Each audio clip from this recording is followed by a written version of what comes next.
Hello and welcome back to the channel that knows nothing. I'm Jim, and let's get to it.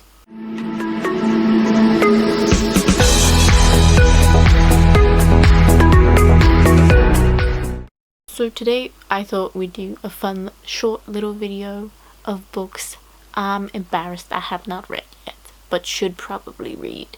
So here we go. There is only 5 on the list. Honestly, if it was any more than that, it would be embarrassing. But it is a very long list of books I'm embarrassed I haven't read. I mean, I could probably make a longer list. Let me know if you want to have a longer list. We'll start with the top 5 books I'm embarrassed I have not read. So at number 5 is Crooked Kingdoms. It's kind of funny, at the moment I'm reading Shadow and Bone because I really want to watch the Netflix show. And I'm not saying I'm not understanding what happened. I watched the first episode and I'm just like, I think it would help if I read the book. Anyway, that was a weird side note. Anyway, I remember reading Six of Crows and I really loved it, and all I remember is that there was a really intense cliffhanger and I was worried about all the characters, and I was like, if I don't read the book, then it never happened.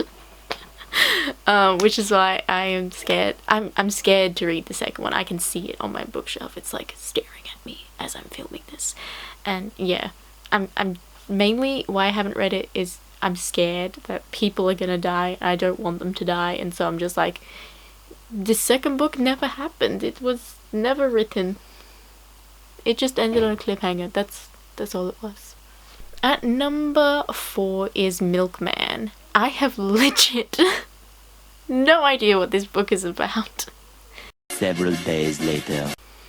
In this unnamed city, to be interesting is dangerous. Middle sister, our protagonist, is busy attempting to keep her mother from discovering her maybe boyfriend and to keep everyone in the dark about her encounter with the milkman.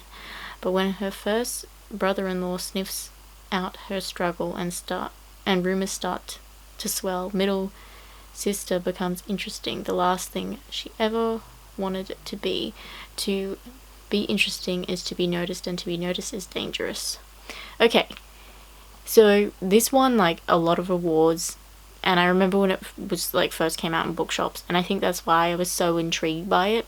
Also middle sister, and that's me. I am middle sister. I mean, not in the story whatsoever, but I can relate to not wanting to be in the spotlight about things. Yeah, I remember like a few of my friends, they were just like, oh, it's so good, you should read it, you should read it, you should read it. And I'm like, yes, I will read it, because they were talking about it, and I was just like, this sounds very interesting. I had to get a blurb up to remember what it was about, because I wrote this list like ages ago. And I can also see it on my bookshelf over there. It's staring at me. Stop staring at me. Yeah, so I definitely should get around to reading it. It sounds very interesting, but I am currently just drowning in books. At number 3 is The Lord of the Rings, just the entire series, like The Hobbit and the actual Lord of the Rings. So I set a goal for myself that I was going to read The Fellowship of the Ring this year. It's my brother's favourite thing in the entire world, but I struggle to get through the movies. I don't think I've actually seen them all. I've seen the first one and I really liked it, but they're just so long, and I feel like I'm gonna get some hate for that. But I feel like even people who love it will understand where I'm coming from. I have a very short focus span in which I'm just like, okay, but why haven't we gotten where we're supposed to be getting yet? You know? I like quick fantasies, which this one is not. And I am ashamed to say that I've seen more of The Hobbit than I have seen Lord of the Rings. That's gonna split some people down the line, but you know what? Yes, The Hobbit was bad. I do agree with that statement. It was pretty bad. I really do like the first Lord of the Rings. I just need to watch the others when I have time, which I have 0. At number 2 is The Lady's Guide to Petticoats and Piracy. I really liked the first one, and I love Felicity as a character. I thought she was amazing, and like the first one bothered me a lot because Monty was just a dickhead the entire time, and I really didn't like him as a main character. Like, obviously I could see where he was coming from at some points, but at other points I was just like, you're just being a dick for the sake of being a dick, and I don't like you. So I'm really interested to read the sequel and see what's gonna happen with her character, because I love her so much. But I haven't had time to read it. It's on. That's why I'm embarrassed I haven't read it. It honestly came out like ages ago, and I don't know why I didn't prioritize it. At number 1, it's pretty bad. People are gonna be so disappointed in me. I know like 2 of my closest friends have read this book and loved it.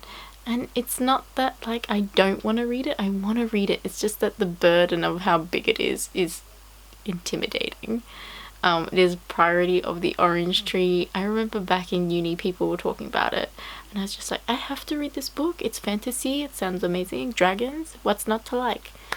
But yeah, I am yet to read it. I've read the first few pages and I am intrigued, but I'm also like, how dedicated am I to this story?